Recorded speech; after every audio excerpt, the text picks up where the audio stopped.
Buenas noches, estimados televidentes. El tema que trataremos este domingo es los Estados Unidos de América. País nacido a partir de las 13 colonias de los Estados Unidos, las 13 colonias inglesas dentro del territorio de Norteamérica, que después de el reconocimiento de la independencia, de la lucha de independencia de estas colonias del Imperio Británico, fue reconocido por el Tratado de París de 1983. A partir de ahí, Estados Unidos como país tuvo un crecimiento territorial extraordinario a costa de dos grandes grupos. Primeramente, hacia el oeste, de eso que se llamó en la expansión territorial estadounidense las Naciones Indias, y también hacia el oeste, pero también hacia el sur, de lo que fue lo que había sido en el Imperio Español, el Virreinato de Nueva España, convertido primero en el primer imperio mexicano y después en la República Mexicana. Expansión estadounidense que, relacionada con México, termina por el Tratado de Guadalupe Hidalgo de 1842, por el cual se reconocen las fronteras actuales entre México y los Estados Unidos, momento en el cual ha quedado hasta nuestros días que el territorio que había sido ese virreinato, o sea, y del cual nació México, perdió la mitad,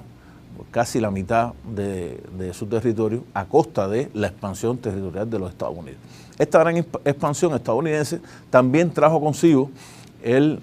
nacimiento con gran fuerza del capitalismo estadounidense, capitalismo que nace a partir de las grandes vías de ferrocarril que se fueron tendiendo desde costa a costa, o sea, desde la costa este hasta la costa oeste de los Estados Unidos, y que a la vez trajo consigo que se impulsara el desarrollo económico de los Estados Unidos, sobre todo primeramente en el norte de los Estados Unidos. Hay que recordar siempre que Estados Unidos, hasta la Guerra de Secesión, prácticamente estaba dividido en dos grandes bloques económicos. En el norte, un bloque industrial, capitalista, y en el sur, un bloque que dependía del trabajo esclavo, más vinculado a la agricultura, aunque su exportación estaba vinculada también con el norte de los Estados Unidos y con Europa, sobre todo con Gran Bretaña. Después de esa Guerra de Secesión, Estados Unidos se lanzó hacia el predominio de América. Hay que recordar que en el nacimiento de Estados Unidos, desde su propio nacimiento, está ese pensamiento de la excepcionalidad del país, excepcionalidad que se manifestó primeramente en la doctrina Monroe y que después, de una u otra manera, ha llegado hasta nuestros días. Yo siempre les recomiendo que a nuestros televidentes que quien quiera saber del tema de ese pensamiento estadounidense,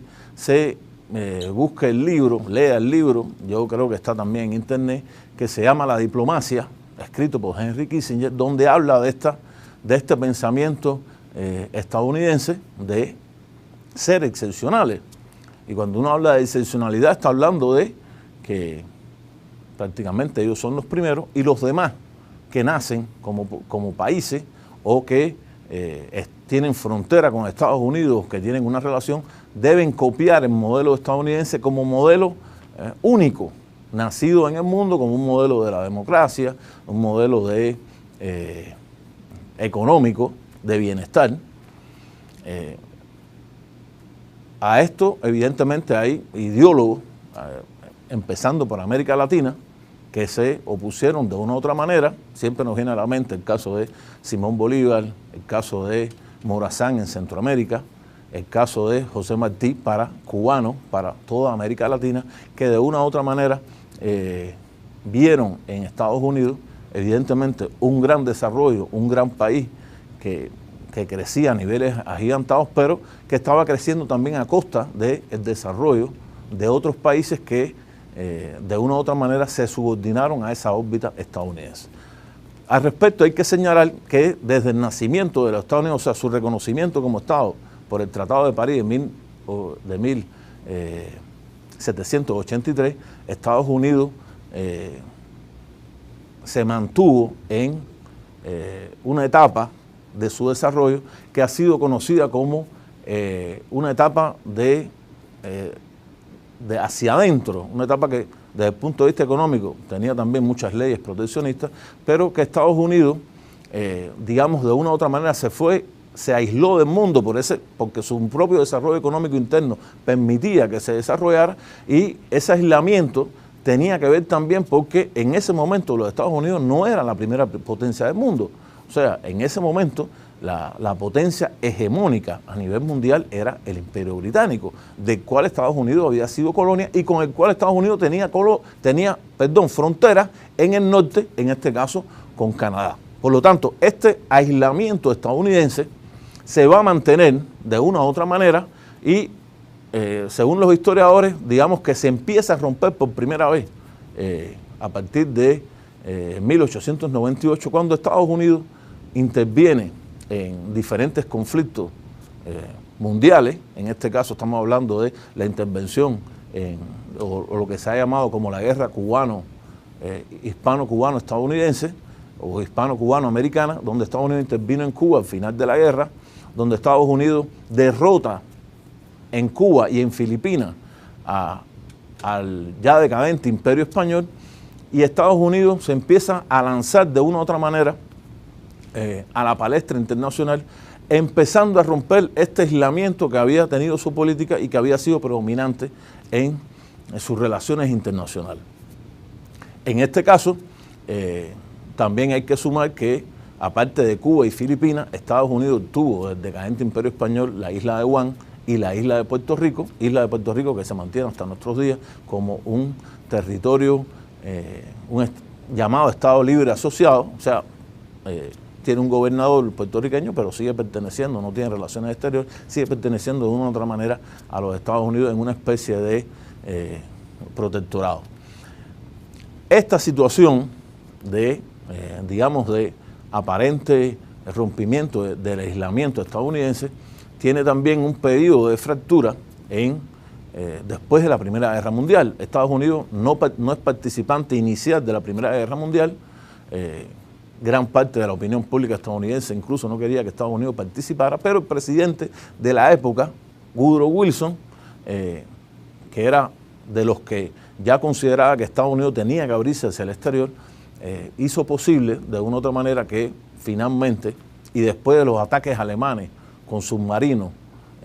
esa guerra submarina que afectó sobre todo el comercio estadounidense, traerá consigo que Estados Unidos al final de la guerra, en 1917-1918, entrara en la Primera Guerra Mundial y fuera uno de los vencedores de la Primera Guerra Mundial. Cuando las tropas estadounidenses llegaron a Europa, en 1917, el Imperio Alemán lanza su última ofensiva derrotada y prácticamente Estados Unidos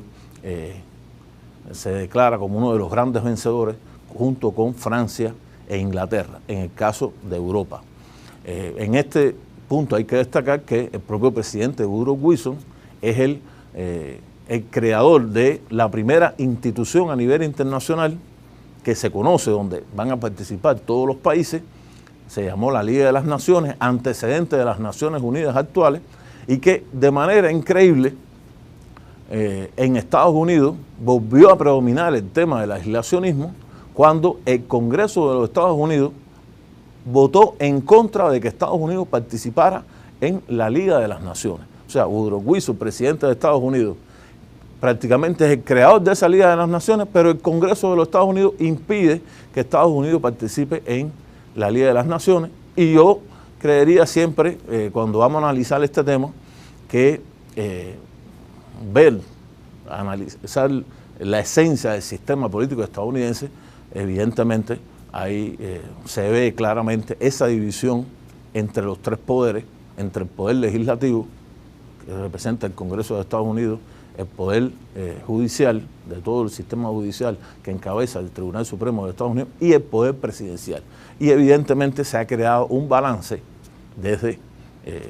yo creería que bien fortalecido a partir de la Primera Guerra Mundial y que sigue influyendo hasta nuestros días.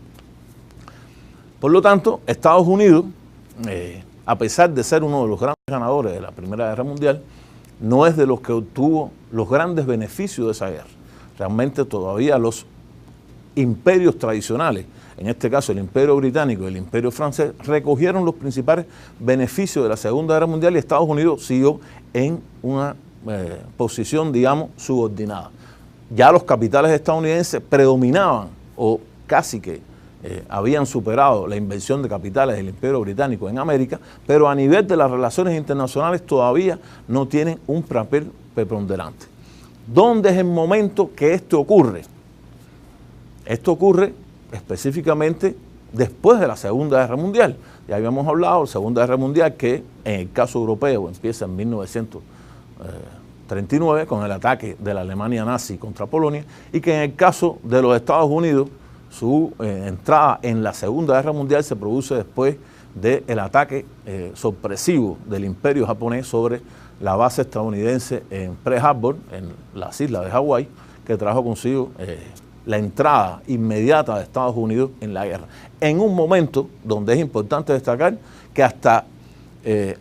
el ataque estadounidense, la opinión pública de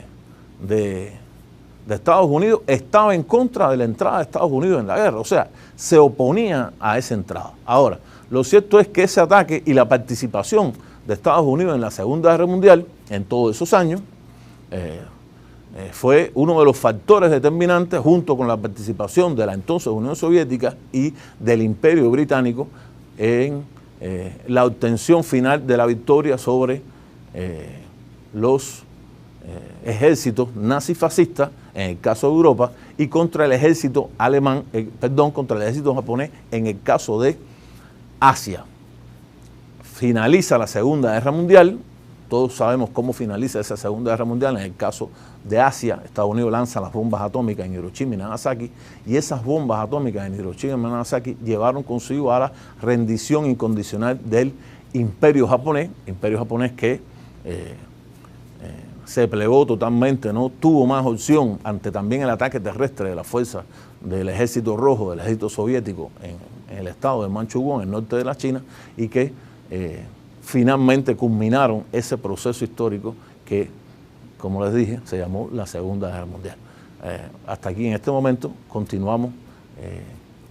en los próximos minutos.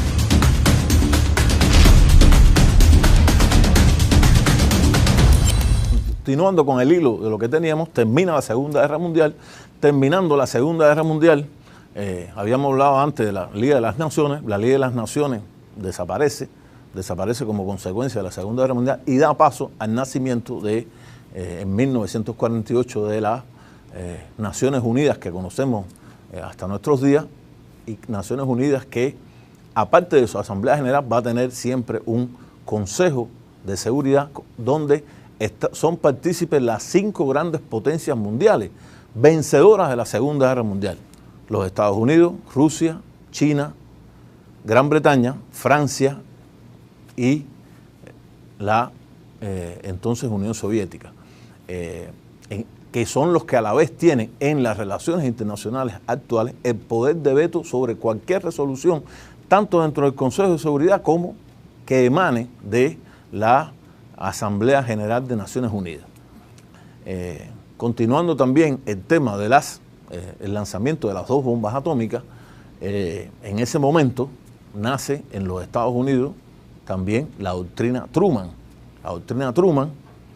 que combinada con la doctrina Eisenhower, en el caso de la doctrina Truman, es la doctrina de la contención al comunismo, mientras la doctrina Eisenhower es la doctrina de llenar el vacío. ¿Llenar el vacío de qué? Llenar el vacío que estaban dejando las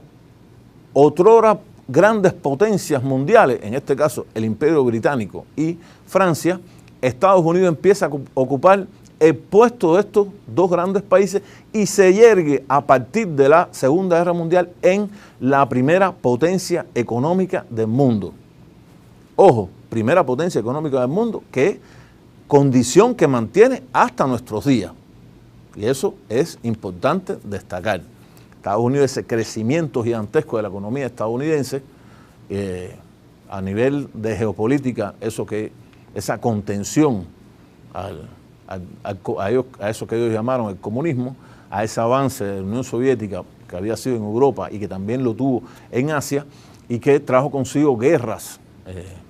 conflictos locales importantes. En el caso de Asia tenemos el conflicto relacionado con Corea, el conflicto de China,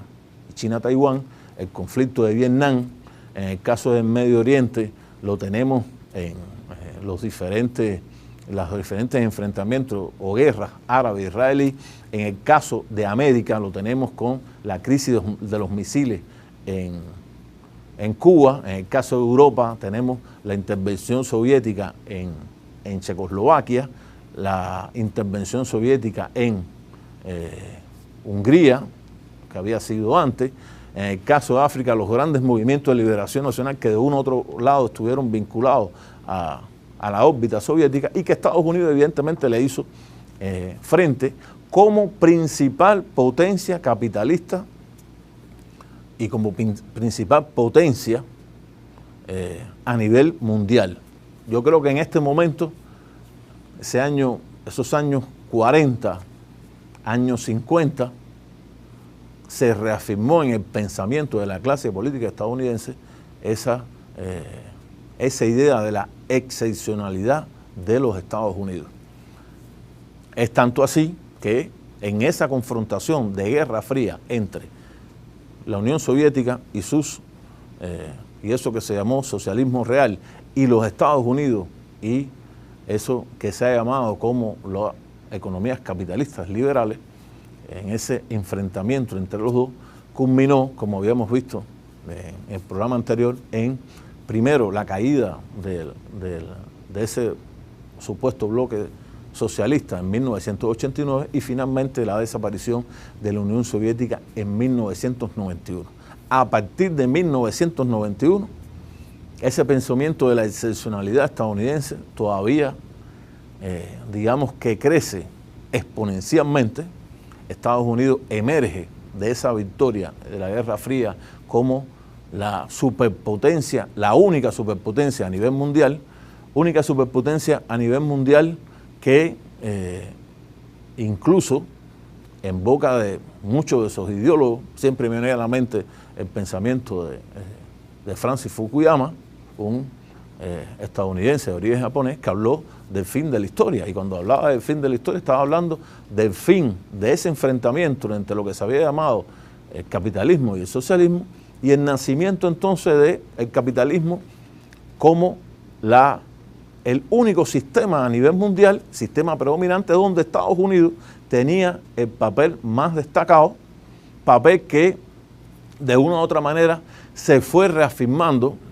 en esos años que corren entre 1991 y, digamos, el año 2000. Esa década, esa última década de los años 90, es el momento donde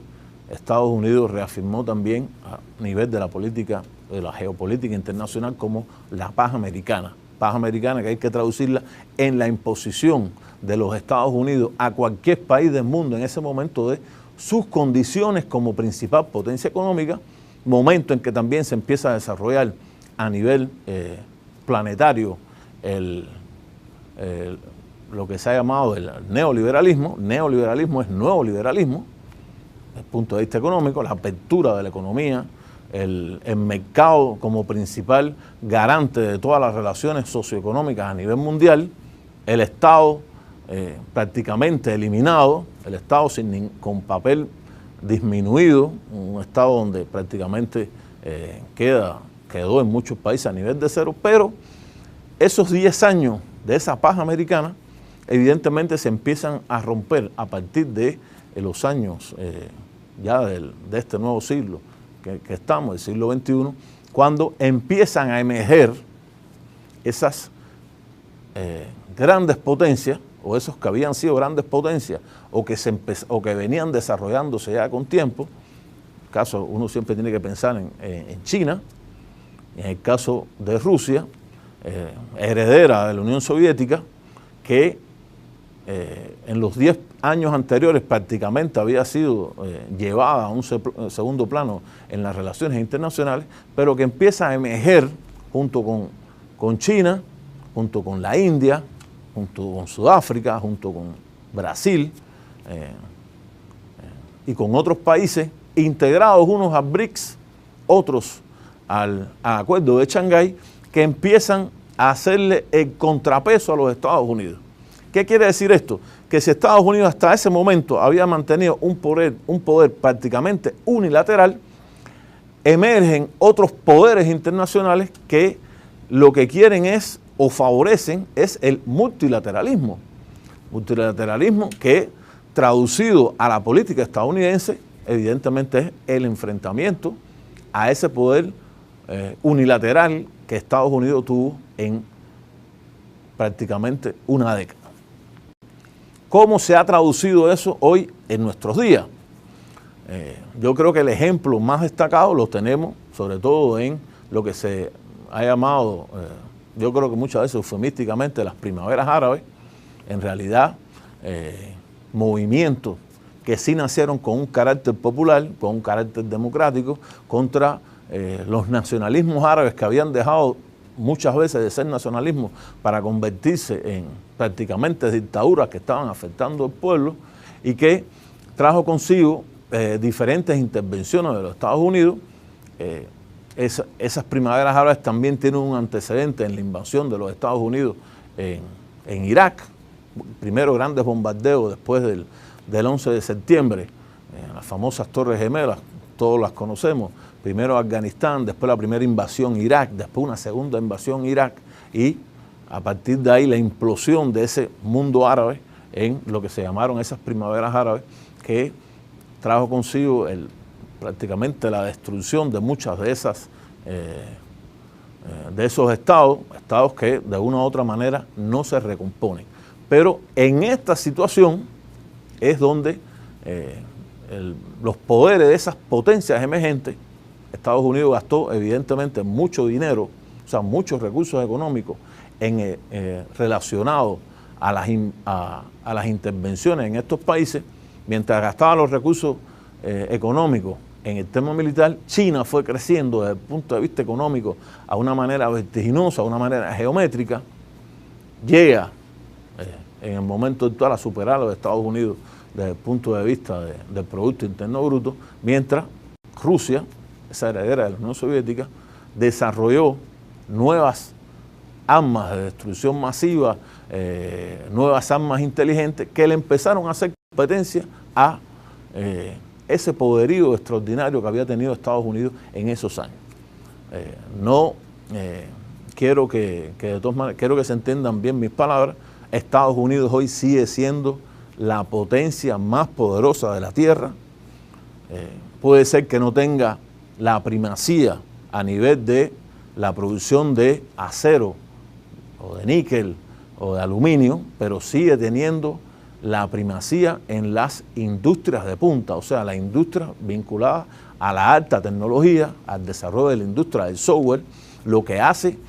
que Estados Unidos se siga manteniendo en el primer lugar